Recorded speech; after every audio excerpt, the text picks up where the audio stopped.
ಅಧ್ಯಕ್ಷ ಆಮೇಲೆ ಮುಗಿಸ್ಬಿಡ್ತೇನೆ, 1 ಸೆಕೆಂಡ್ ಮುಗಿಸ್ಬಿಡ್ತೇನೆ. ಈಗ ಒಂದು ಕೇಳಿ ಸರ್, ಈ ಸದನದಲ್ಲಿ ಬಹಳ ಗೌರವಯುತವಾಗಿ ನೀವೆಲ್ಲ ಮಾಡಕತ್ತೀರಿ. ಸದನದಲ್ಲಿ ಎಂಟ್ರಿ ಆಗ್ಬೇಕಾದ್ರೆ ಒಂದು ಗೌರವ ಬರಬೇಕು. ಶಾಸಕರಿಗೆ ಟಿಫಿನ್ ಊಟದ ವ್ಯವಸ್ಥೆ ಮಾಡ್ರಿ. ನಾವೆಲ್ಲರೂ ಕೂಡಿದ್ದು ವ್ಯರ್ಥ ಮಾಡ್ದಂಗೆ ಮಾಡಬೇಕಾಗಿದೆ. ಮಾನ್ಯ ಸಚಿವರು ಬರ್ಬೇಕು ಅನ್ನೋದ್ರ ಬಗ್ಗೆ ನಾ ಏನು ಸಮರ್ಥನೆ ಮಾಡ್ಕೊಳಂಗಿಲ್ಲ. ಎಲ್ಲರೂ ಬೇಡ ಬರಬೇಕು. ಇವತ್ತು ಮತ್ತೊಂದು ತಾಸು ಮುಂದೋಗಿದ್ದು ಇದು ನಮಗೊಂದಲ್ಲ ಸರ್, ಆಡಳಿತ ಪಕ್ಷದ ಗೊಂದಲ್ಲ, ಭಾರತೀಯ ಜನತಾ ಪಾರ್ಟಿಯಲ್ಲಿ ಗೊಂದಿದೆ.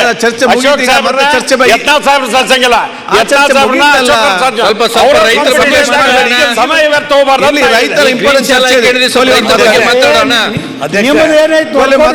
ದೊಡ್ಡ ಯಾಕಂದ್ರೆ ಬಿದ್ದೈತಿ ಉತ್ತರ ಕೊಡ್ತೀರಿ ಅಲ್ರಿ. ನಮ್ಮ ಜಗಳ ಬಗ್ಗೆ ಅವ್ರ ಯಾಕೆ ತಲೆ ಕಟ್ಸೋತಾರೆ? ಅವ್ರ ಕಾಂಗ್ರೆಸ್ ದೊಡ್ಡ ಯಾಕಂದ್ರೆ ಬಿದ್ದದ ಬಿಜೆಪಿ.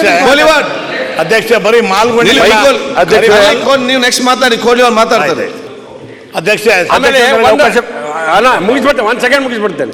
ಈಗ ಒಂದು ಕೇಳಿ ಸರ್, ಈ ಸದನದಲ್ಲಿ ಬಹಳ ಗೌರವಯುತವಾಗಿ ನೀವೆಲ್ಲ ಮಾಡಕತ್ತೀರಿ. ಸದನದಲ್ಲಿ ಎಂಟ್ರಿ ಆಗ್ಬೇಕಾದ್ರೆ ಒಂದು ಗೌರವ ಬರಬೇಕು. ಶಾಸಕರಿಗೆ ಟಿಫಿನ್ ಊಟದ ವ್ಯವಸ್ಥೆ ಮಾಡ್ರಿ. ನಾವೆಲ್ಲರೂ ಕೂಡಿದ್ದು ವ್ಯರ್ಥ ಮಾಡ್ದಂಗೆ ಮಾಡಬೇಕಾಗಿದೆ. ಮಾನ್ಯ ಸಚಿವರು ಬರ್ಬೇಕು ಅನ್ನೋದ್ರ ಬಗ್ಗೆ ನಾ ಏನು ಸಮರ್ಥನೆ ಮಾಡ್ಕೊಳಂಗಿಲ್ಲ. ಎಲ್ಲರೂ ಬೇಡ ಬರಬೇಕು. ಇವತ್ತು ಮತ್ತೊಂದು ತಾಸು ಮುಂದೋಗಿದ್ದು ಇದು ನಮಗೊಂದಲ್ಲ ಸರ್, ಆಡಳಿತ ಪಕ್ಷದ ಗೊಂದಲ್ಲ, ಭಾರತೀಯ ಜನತಾ ಪಾರ್ಟಿಯಲ್ಲಿ ಗೊಂದಿದೆ. ಅಶೋಕ್ ಸಾಹೇಬ್ರ ಯತ್ನಾಳ್ ಸಾಹೇಬ್ರ ಸಲ್ಸಂಗಿಲ್ಲ. ಯತ್ನಾಳ್ ಸಾಹೇಬ್ರನ್ನ ಸಮಯ ವ್ಯರ್ಥ ಹೋಗ್ಬಾರ್ದು.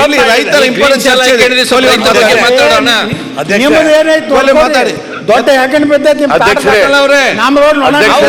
ಉತ್ತರ ಕೊಡ್ತೀರಿ ಅಲ್ರಿ. ನಮ್ಮ ಜಗಳ ಬಗ್ಗೆ ಅವ್ರ ಯಾಕೆ ತಲೆ ಕಟ್ಸೋತಾರೆ? ಅವ್ರ ಕಾಂಗ್ರೆಸ್ ದೊಡ್ಡ ಯಾಕಂದ್ರೆ ಬಿದ್ದದ ಬಿಜೆಪಿ. ಅಧ್ಯಕ್ಷ ಬರೀ ಮಾಲ್ಗೊಂಡಿ ನೀವು ನೆಕ್ಸ್ಟ್ ಮಾತಾಡಿ, ಕೋಹ್ಲಿ ಅವ್ರು ಮಾತಾಡ್ತಾರೆ.